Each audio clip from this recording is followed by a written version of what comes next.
नमस्कार मित्रांनो, हे आहे आपला L&T कोमत्सू मशीन 130. हे 6 महिन्यापासून बंद असल्यामुळं आम्ही त्याला आता चालू करण्याचा प्रयत्न करीत आहे. चला चालू होतं का आपण त्याला बघणार आहे.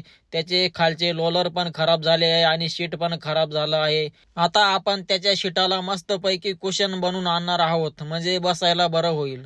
तो अचानक बंद पडायचं कारण म्हणजे त्याच्या इंजिनचा डायरेक्ट क्रँक तुटला होता. त्याच्यामुळं तो 6 महिन्यापासून बंद होता.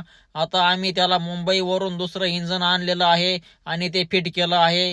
ते इंजन व्यवस्थित फिटिंग करून आम्ही चालू पण केलं आहे. हायड्रोलिक पंपचं पण आत्ताच काम करून आणलेलं होतं, पण आता ते स्पीडनं वरती जात नाहीये. बकेट बघू शकता तुम्ही, त्याचं स्पीड डायरेक्ट कमी झालेलं आहे. आता शक्यतो आपल्याला त्याचे ऑइल सील टाकावं लागतील पंपचे. इथे तो बऱ्याच दिवसापासून उभा असल्यामुळं आपण त्याला आता दुसऱ्या जागेवर घेऊन जाणार आहे आणि तिकडच त्याला खोलणार आहे. तो म्हातारा झाल्यामुळं आता जास्त स्पीडनं चालू शकत नाही. त्याला आता आपण हळूहळू दुसऱ्या जागेवर घेऊन जाणार आहे. तो आम्ही 2012 मध्ये डायरेक्ट शोरूम आणला होता, पण आता त्याचे हाडकं मोकळे झाल्यामुळं तो खराब झाला आहे. खराब झाला असं नाही म्हणता येणार, पण त्याचे जे पार्ट आहे ना ते स्पीडनं काम नाही करू राहिले. हे बघा तुम्ही, जोरात नाही फिरत येतो. जोरात न फिरायचं कारण म्हणजे आपण त्याचं हायड्रोलिक पंपचं तर आताच काम करेल, पण चालत का बरं नाही तेच नाही कळू राहिलं.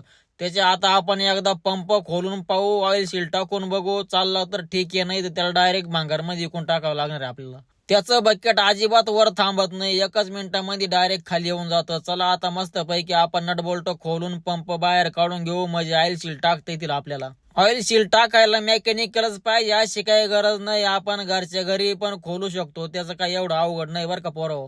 आणि ऑइल सील टाकताना आपल्याला ही काळजी घ्यायची का त्या पंपामध्ये 4-5 लिटर 10 लिटर ऑइल निघू शकतं. ते ऑइल आपल्याला पाठीमागं नळ्या खोलून आणि बकेट मध्ये काढून घ्यायचं आहे आणि पंप मागं पुढं केला का पूर्ण त्याच्यामधलं ऑइल साफ होऊन जात असतं. हे बघू शकता तुम्ही, हा बावडा भाऊ मागं पंप लोटतोय तसं त्या बकेट मध्ये ऑइल जमा होतंय. आता हा पंप मध्ये गेलेला आहे. आता जवळ या पंपामध्ये फक्त 1 नाही तर अर्धा लिटर ऑइल शिल्लक असेल, ते आपण पुढे घेऊन बादली मग काढू शकतो. त्याच्या नळ्या एकदम व्यवस्थित खोलून घ्यायच्या आणि सर्व ओरिंगा बिरिंगा व्यवस्थित ठेवायचे, कारण की ते हरवून जात असते बरं का. बऱ्याच दिवसानंतर खोलल्यामुळे ते पॅक झालंय. आपल्याला त्याला इस्कुरच्या इकडं तिकडं करून आणि ते बाहेर काढायचंय, नाहीतर हातोडीनं पण आपण वरून ठोकू शकतो. आणि ऑइल सील टाकताना आपल्याला एकदम भंगार कपडे घालायचे, कारण की असं ऑइल उडत असतं आणि कपडे खराब होत असत्या. त्याच्यामुळे आपण ती काळजी घ्यायची. चला आता पंप बाहेर ओढून घेऊ आपण. पंप बाहेर काढताना 2-3 जण तरी जवळ पाहिजे, कारण की त्याचं वजन जास्त असल्यामुळं पायावर पडण्याची शक्यता राहत असते. ऑइल सील टाकून जर प्रॉब्लेम सॉल्व्ह झाला तर चांगलं होईल, नाही तर अवघड होईल बरं का. एवढं खोलून काहीच फायदा होणार नाही. चला एकदा बाहेर तर काढून पाहू पंप. हे बघा, आपण आता पंप बाहेर काढलेला आहे. चला जवळून ऑइल सील चेक करून घेऊ.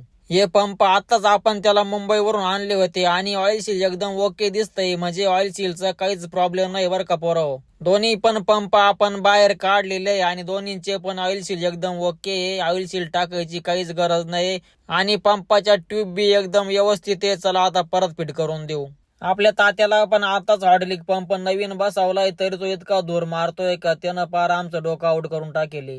त्याचं 2 दिवसापूर्वी हेडचं काम केलं, रेडिएटर साफ केलं, बस पंपाचं पण काम केलं, नोजल पण साफ करून आणले, तरी तो रेल्वेपेक्षा पण जास्त दूर मारतोय. काय करावं काय समजून राहिलं. मला तरी वाटतंय त्याची शक्यतोय ना कंट्रोल वालची सेटिंग करावं लागल. कंट्रोल वाल म्हणजे जर प्रॉब्लेम असला तर मशीन लोडवर येऊ शकतं असं म्हणत्या. कंट्रोल वालचं काम करून जर तो असाच लोडवर यायला लागला तर आपल्याला त्याला डायरेक्ट दुसरं इंजिन टाकावं लागणार आहे. चला जवळ चालल तवर चालू देऊ. चला, धन्यवाद.